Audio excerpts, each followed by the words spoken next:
the Adventurous Joe Show. The Adventurous Joe himself, Joseph Michaels. And welcome to this week's Adventurous Joe Show. I am your host, as always, the Adventurous Joe. And we've only got 4 more shows, people. 4 more, and that's it. We're done for the series finale of the Adventurous Joe Show itself. And then after that, I'll just be doing separate videos and so on and so forth. But enough about that. Let's get on with this week's good stuff. First off, we're going to start our comic book review off with talking about next month's big event, Marvel's Secret Wars. What do you got in store? What's to expect? How is this going to be a Secret Wars altogether? We'll tell you in a moment. Also, our video game review of Resident Evil Revelations 2. Oi! Another one that you really got to hear about. Also, our movie review of Paul Blart 2 Mall Cop. No, it's actually Paul Blart Mall Cop 2. Either way you look at it, it was a good film, and I'll tell you more about it when that's time. Also, our little go-between thing, as always, we have the Cosplayer Spotlight with the lovely, multi-talented, and multinational Miss Yaya Han. And last but not least, we have our anime review of Witchblade, the anime series, and our new Cosplayer of the Week for this week. So, let's get started with our comic book review of things, talking about the Marvel Secret Wars. Starting next.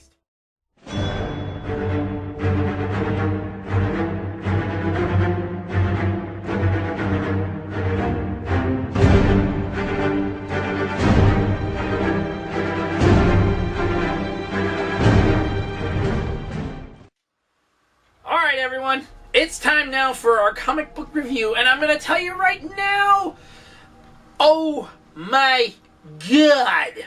You thought back in the 80s, if you were around during the 80s, okay, when Marvel had the Secret Wars, okay, this is nothing like that at all. This one is colliding 2 universes.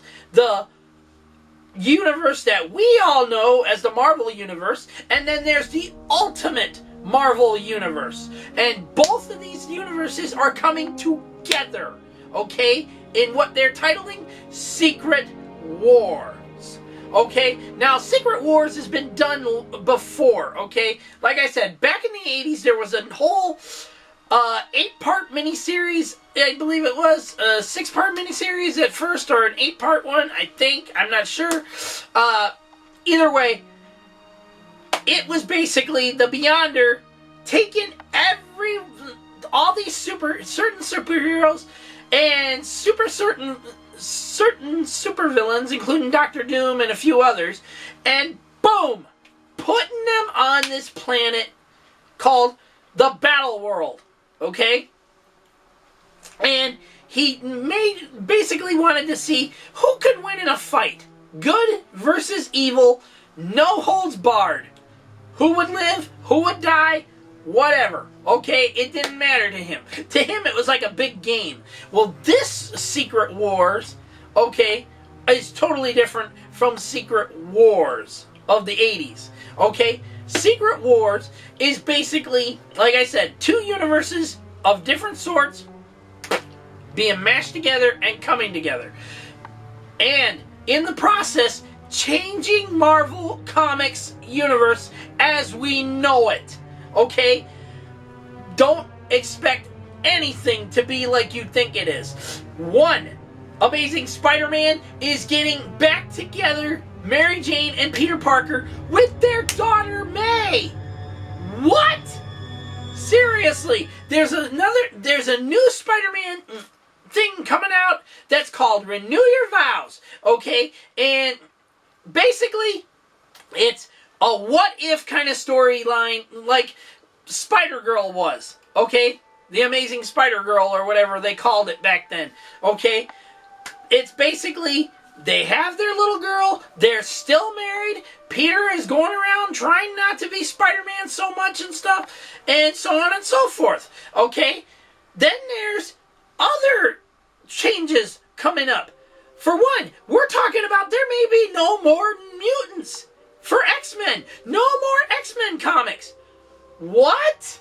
Seriously, they're doing a whole X-Men 92 comic coming up and stuff that's going to be based off of the X-Men from the 1990s series, okay? And we're talking about the end of everything as you know it. Who will live? Who will die? You have to read the series next month to find out. Because next month, the Secret Wars begins, people. And nothing will ever be the same again, okay? So don't hold expectations high. Don't sit there and say anymore about how you hate the Marvel Now universe and crap like that, okay? Because after this, there will only be one Marvel universe left. Who will be left standing in it by the time it's all over? You'll just have to stick around and find out. But believe you and me, once we have the full rundown on it and stuff, we'll be doing a full review on it and letting you know, spoiler alert and anything else in between. You can bet on that. It may not be for the Adventurous Joe show, but it may be under our comic book review segment. We'll be doing a separate video for it now on, after the series ends. Either way, that's it for now. I will tell you more on the Marvel Secret Wars when I get more information. You can follow me on Twitter and Facebook. I'm always posting more updates as they come along. Alright, now that that's out of the way, we're going to get into Resident Evil Revelations 2, part of our video game review for this week. Coming up next.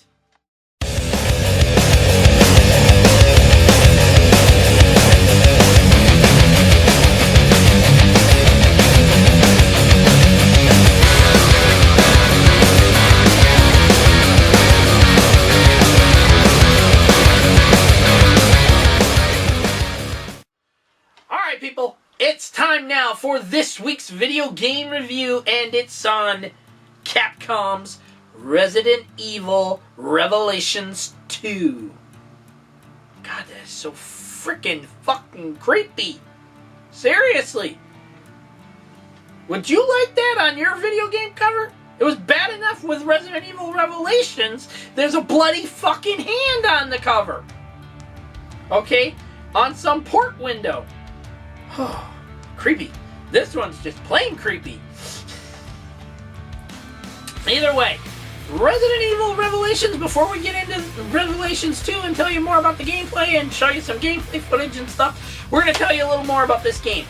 Revelations 2 picks up like a few years after the first Revelations game. Okay? It has some Resident Evil 6 tie-ins as well.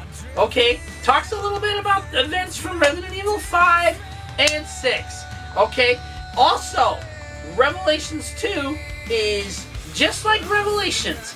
You get to play two different storylines. Okay, in this one, you get to play as Claire, and you get to play as Barry Burton. That's right, people. Bear Man is back. The bear himself is back. Unreal.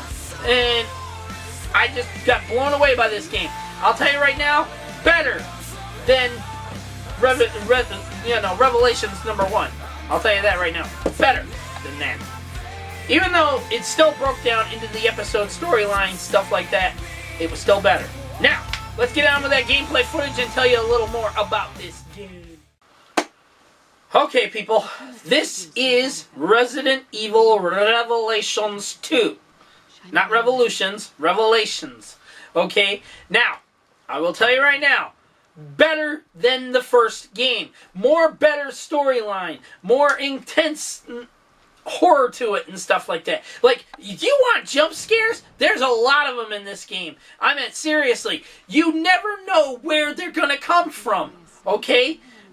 Your enemies don't appear on your little device or anything like that, like it did in the first one and stuff like that, when it told you there was some kind of movement or something like that. No! Revelations 2, you are Claire Redfield, an adult woman captured along with Barry Burton's daughter and taken to this weird facility, this island. You've been missing for over 3 months. Seriously, 3 months since they kidnapped you, they captured you, bring you to this island, and you don't know where the hell you are. But it turns out there's something else wrong with you. You have this bracelet on, okay? Whenever your emotions get high, like if you're starting to freak out, you stress out, the thing starts to change color. When it changes color to the color red, you're dead. Seriously, you're dead. You will become the monsters you're fighting. Holy shit! I cannot tell you how many times a character in this game did this. Seriously, what the fuck? Knocked me off my socks, that's all I gotta say. Knocked me right out of my socks. I was just blown away on this game. And I'll tell you right now, I loved how this one was a little more different. Now, the bad part about Claire, she's limited on ammunition.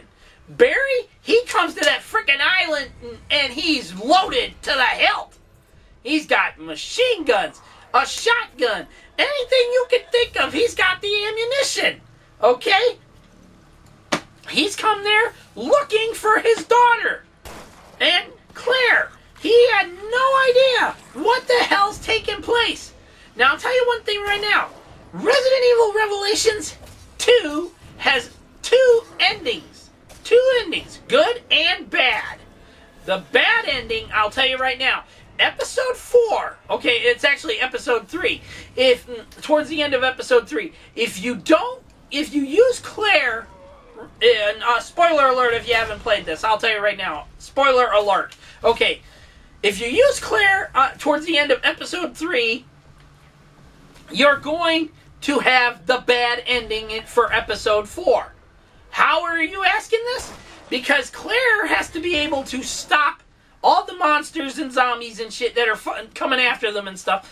And she has to be able to shoot them down and shit like that. Well, in the meantime, Barry's daughter has to do fighting as well. Okay? But if you use Claire to do the machine gun, Gatling gun thingy or whatever, and start just gunning these guys down from a distance and shit like that, you will end up with the bad ending.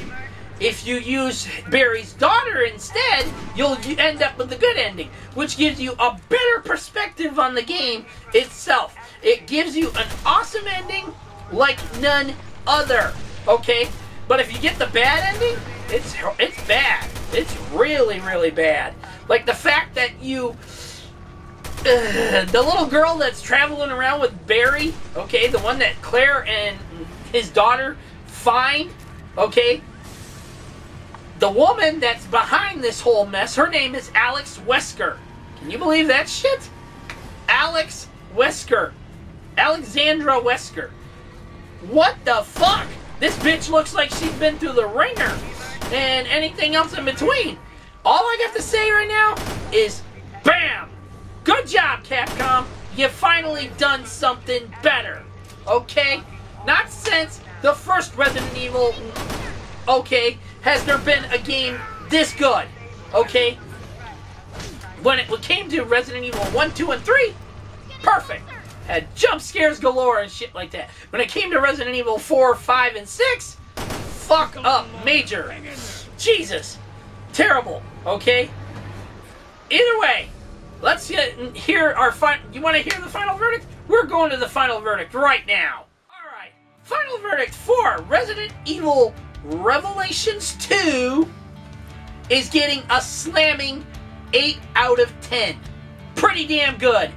Very impressive. Better than the first game. I like the fact that Barry Burton is brought back into the Resident Evil franchise finally and is kicking ass. Seriously. The guy comes to that island loaded to the hilt and he's ready to fight. Unlike where Claire and them had to fucking scrounge for ammunition and crap to survive. Okay? Resident Evil Revelations 2 is getting an 8 out of 10. Badass seal of approval and high recommendation to play it. Seriously, high recommendations. Try it out for yourself. If you've already played the game, Let us know your thoughts in the comment section down below. Did you like it? Did you think it was better than the first one? Let us know in the comments down below. Okay, now that that's out of the way, we'll see you all next week for our next video game review, whatever that is going to be. And we're going to move on to our movie review for this week with Paul Blart 2 coming up next.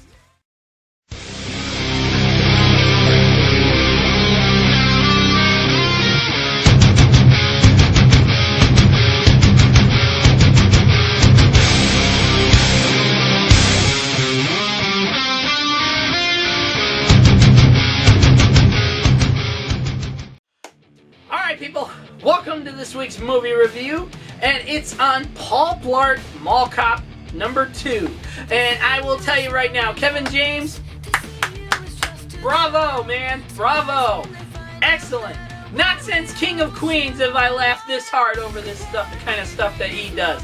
In this one, Paul Blart literally is getting his ass handed to him without even trying. I mean, seriously, if you've ever seen the trailer where he gets kicked by the horse, oh shit, that had to hurt. That literally had to hurt. I mean, he got kicked in the gut, bounced off the frickin' minivan that was behind him, and then BAM! Slammed on his back. I was like, oh my god, people were just laughing their asses off over this one. And I'll tell you right now, Paul Blart 2 did a fantastic job. Better than the first one. I was not actually bored to tears with this one. I was laughing so much I couldn't keep up, with not trying to laugh about things. Like when he's in the hotel room, it's funny as hell. He's sitting there trying out his moves and shit, and he goes, punch, and he goes, wah! And hits this old woman that's a housekeeper there and shit. Whacks her so hard, she's like, ah! I was like, oh my god, what the? He's even just like in shock, like, oh my god, and he's I'm so sorry. And she's going, it's okay, you were doing your own thing, I kind of disrupted it. Beautiful. The storyline for this one, perfect. I like how the fact that they're bringing Kevin James to Las Vegas to, since his first outing as a mall cop in the first one and stuff like that, okay, things have changed. He's more respected, more liked. He's not being made fun of because he's a mall cop and anything else in between. He's more respected in this one. He gets asked to come to Vegas because they want to try out a new security system and stuff, and they want to see just how he does his security measures and everything. Okay, it turns out the guys behind trying the new security system were only trying to find this out so they could rob the place. Okay? They were planning to rob this hotel because they wanted to see how the new security system plays out, how Kevin James does everything, and so on and so forth. I just was like, this is unbelievable. But the comedy just was too much in this one. I mean, seriously. The action, even funnier. I mean, especially when he goes to make a run for it, and he slams it. He slammed it in his glass door without even realizing it was there. And he goes, okay, that's smart. That's going to leave a mark. Yeah, it just reminded me so much of Tommy Boy and stuff like that. Back when Chris Farley was still around, that guy knew how to do some comical stuff. Kevin James did a fantastic job with this one. He's trying to compete with the whole Fast and the Furious thing. He even makes a joke about Fast and the Furious. Okay? And people are just like, what? You never saw the Fast and the Furious franchise? He says, no, but I've met Vin Diesel a few times, I think. Or it was Mr. Clean. It was just like, he's funny, okay? He's got funny, he's got wit, he's got heart, and everything else in between. And that's why Paul Blart Mall Cop number 2, we are giving you a slamming 10 out of 10. 10 out of 10, people. Badass seal of approval. I loved it. I loved every moment of this film. It was totally badass about how, especially the zipline thing.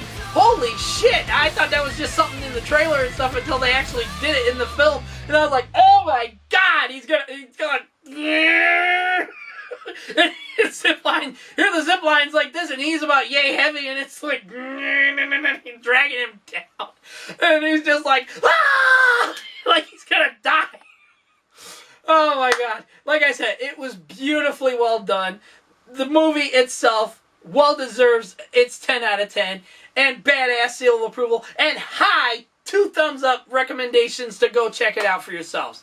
It's now #1 at the box office until Avengers Age of Ultron comes out or something else that plans to knock it out of there. Either way, I recommend you go see it for yourselves. If you've already seen it, let us know your thoughts down in the comments section down below.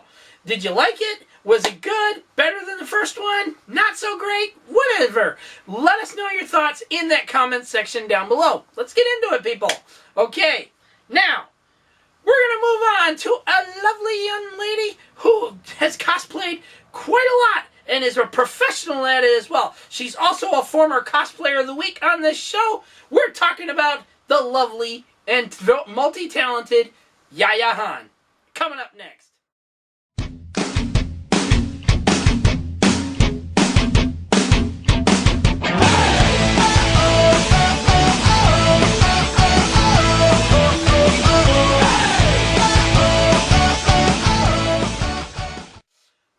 Welcome everyone to this week's Cosplayer Spotlight, brought to you by Nerd Block.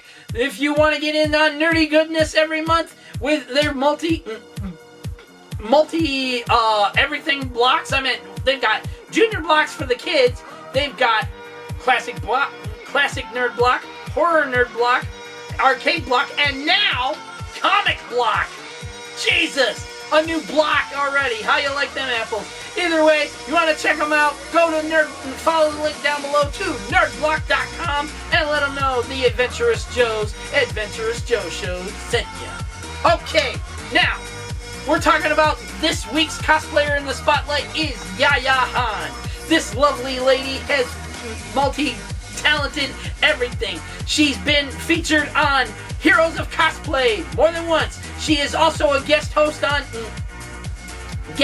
or guest judge or something like that for King of the Nerds, okay, and so on and so forth. And she's been on a lot of things and stuff like that.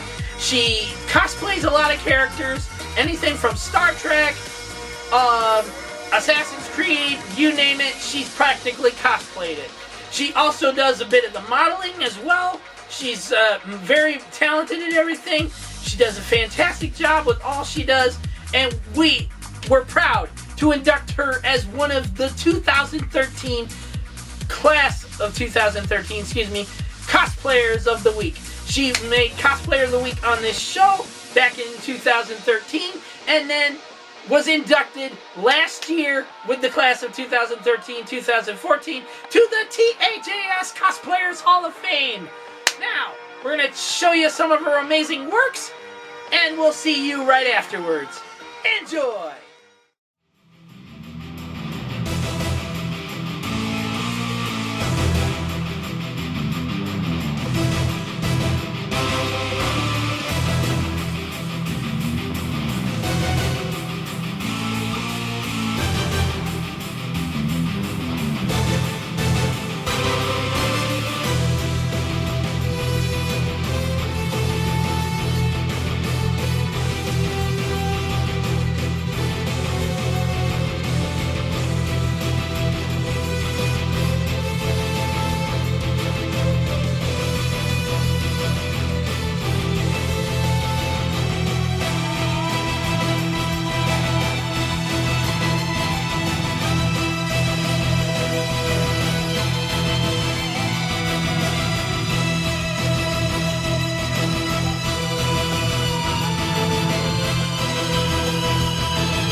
Our cosplayer spotlight for this week is on the lovely, multi-talented, and multicultural YaYa Han.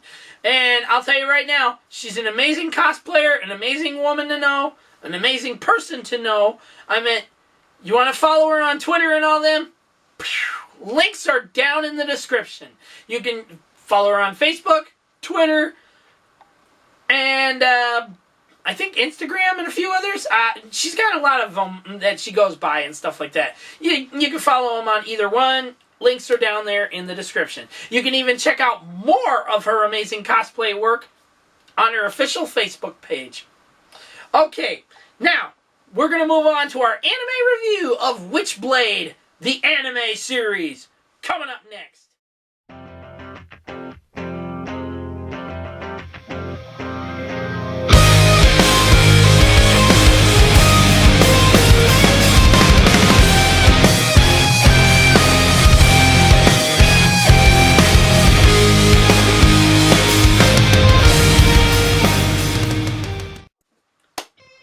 Welcome to this week's anime review, people!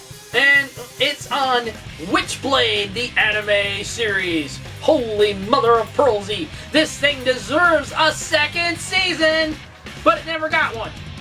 Why? Because there was a huge dispute between Image and Top Cow and the people that made the anime series based off of the anime manga version of Witchblade.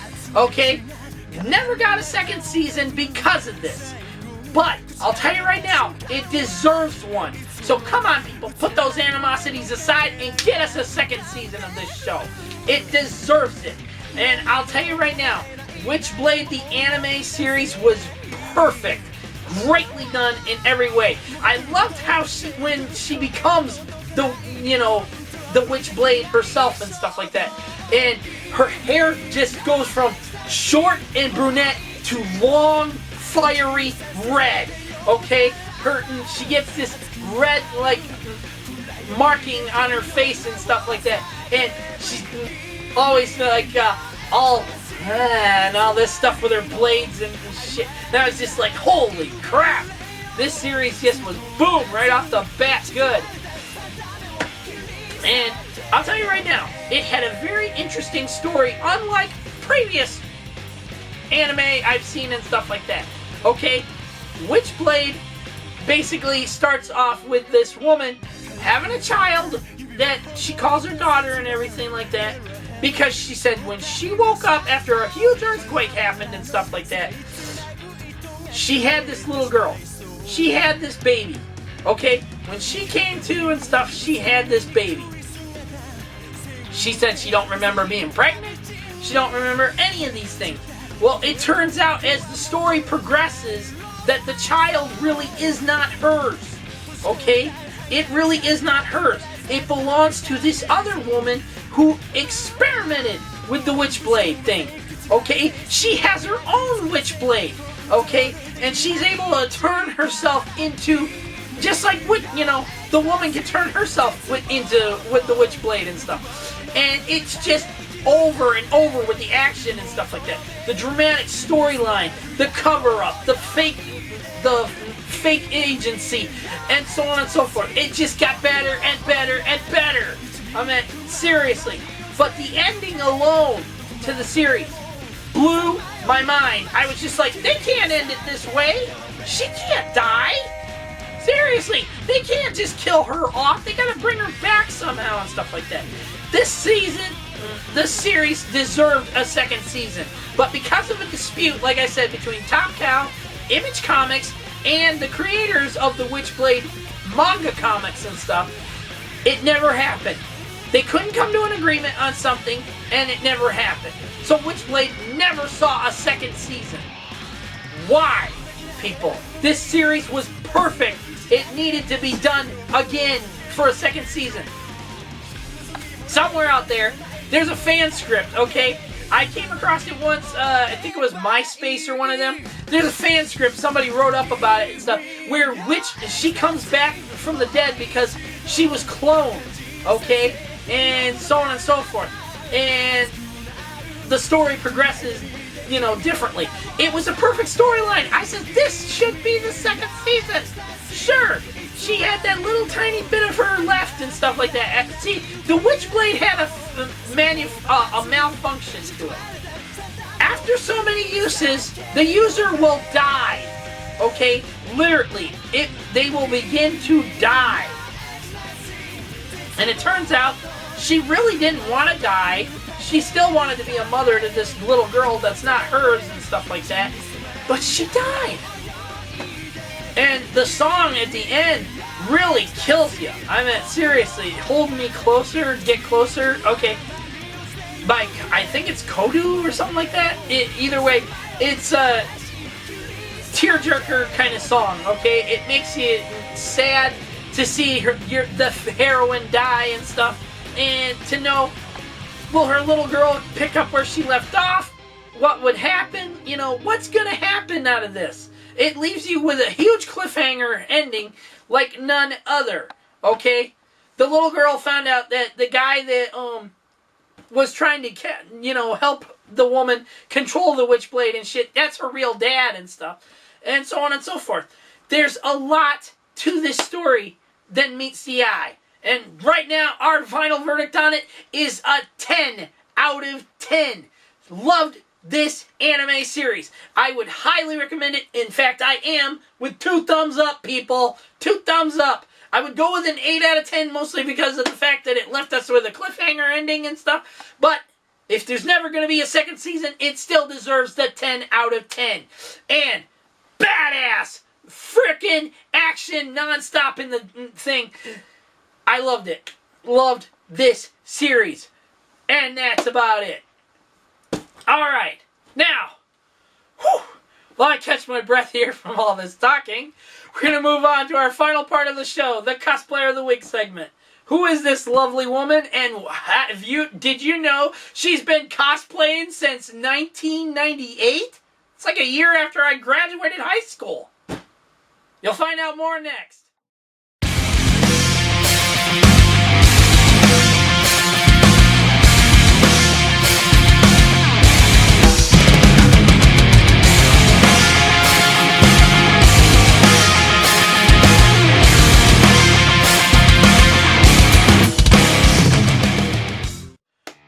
Welcome everyone to this week's Cosplayer of the Week segment, brought to you once again by Nerd Block. Want nerdy goodness every month in every box and get a t-shirt in every box every month? Go to the link down in the description to nerdblock.com. Seriously people, now they have added Comic Block, which comes with comic books, an exclusive t-shirt, and so on and so forth. But that, I might just switch from Arcade Block. I mean, God help me! Or get into the second, get into a second block. Either way, our Cosplayer of the Week for this week is the lovely, multi-talented, and cosplaying since 1998, Kelldar. Yeah, that's right. Her cosplay name is Kelldar. Okay? And she has been, like I said, cosplaying since 1998. Holy crap! A year after I graduated high school, this young lady has been cosplaying since then. And ever since then, she's come up with amazing cosplays, okay? It doesn't matter if it's from Star Wars, Marvel, DC Comics, anime, video games, you name it, she has cosplayed it. And does a fantastic job about it as well. And I'll tell you right now, her Slave Leia is unreal. She did a fantastic job with it, okay? Right down to the freaking staff that, skiff guard staff and everything else. I loved it. Perfectly well done. One of my personal favorites of her cosplay, of her many cosplays. She does a fantastic job with everything nonetheless. And you're going to get to see some of that cosplay work right now in action. Check out her amazing pics, and we'll see you all for the ending part of the show.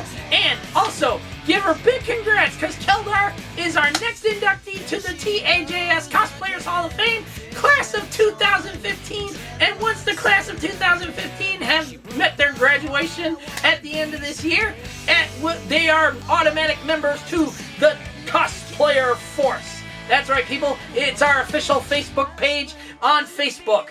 You want to join the Cosplayer Force? Bam! Link is in the description for that as well. And if you want to follow Kelldar on any of her social media and stuff like that, boom! Links are down there in the description as well. But be warned right now, any comments involving vulgar talk towards her, inappropriate language towards her, or anything like that about what you've seen, or even towards YaYa Han, will not be tolerated. We do not put up with that crap on here anymore. Your comment will be deleted, marked as spam or whatever, and then automatically you are banned from ever checking out this channel or this show again. Get it? Got it? Good. Okay, now enjoy enjoy Keldar's cosplays, and we'll see you right afterwards.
People, the lovely and multi-talented Kelldar.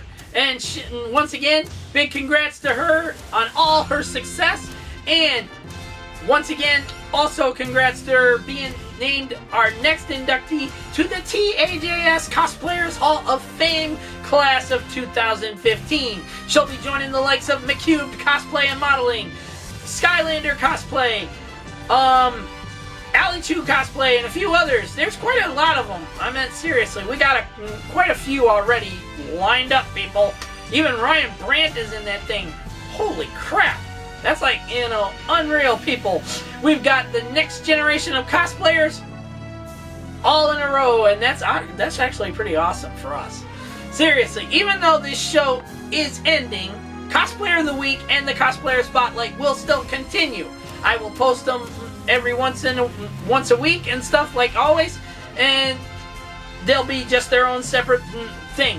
So no long show to sit through or anything like that, or go, oh come on, get on with the cosplayer part already. I'm named Cosplayer of the Week. We know what those cosplayers do. They're probably sitting there going, oh, come on, fast forward. Even though there's no fast forward button on there. You just go, beep, beep, beep. Okay, yeah, I've lost my mind. Only 4 more shows left, people, and it's over. No more Adventurous Joe show. I'll still be doing the videos myself and stuff like that. Giving you your Cosplayer of the Week for the week, your Cosplayer Spotlight when it comes up, your comic book review, and so on and so forth, just on their own video. Seriously, they will all each have their own video for that segment. And that's it. Okay. And once again, if you want to be a part of the Cosplayer Force, follow the link down in the description to our Cosplayer Force page on Facebook. You can also follow me on Twitter, Facebook, and anything else in between. You want to follow Yaya Han or Week-Kelldar? Bam! Links in the description as well. They can, and let them know the Adventurous Joseph Michaels has sent you to be a part of their fandom and anything else in between, okay? But seriously, people, keep it clean, okay? They're still young, they're still beautiful women and stuff like that, yes. But they are still human beings as well. You do not need to talk that stupid, filthy crap to them. Seriously, you don't know how many times I come across that kind of stuff on my friends' Facebook pages and stuff. That cosplay, okay? Yes, they're beautiful women. Yes, they dress sexy as hell and stuff like that. But you don't need to sit there and say about how it's fapping time and all this other crap. Oi! I'm a guy, for God's sake, and I even get sick of that crap. Oh. Okay, anyways, we're going to be attending the premiere of Marvel's Avengers Age of Ultron next week. Oh my God, I can't wait. It's Thursday night. I can't wait. I am just jumping for joy. Happy, happy, happy, joy, joy. It's part of a press sneak preview screening and all that stuff before the movie comes out in theaters on Friday itself and everything. So I'm like, I love it. I'm going to be at this thing. I can't wait. That's lovely. Either way, that's it for our show for this week. I have been your host, as always, the Adventurous Joe, Joseph Michaels. Peace out. May the Force be with you. And may the power protect you all. We'll see you next week, folks. Have a safe and happy weekend. And as always, may the Force be with you.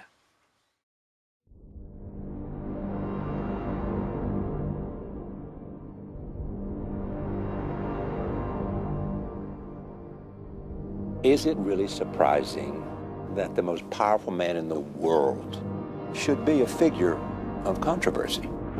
We, as a population on this planet, have been looking for a savior. We're talking about a being whose very existence They are not telling us the truth. challenges our own sense of priority in the universe. Human beings have a horrible track record of following people of great Power power. corrupts, and absolute power corrupts absolutely. Chaos. Maybe he's just a guy trying to do the right We thing. know better now, don't we? Devils don't come from hell beneath us. They brought their warrior. No, they come from the sky. The world has been so caught up with what he can do that no one has asked what he should do.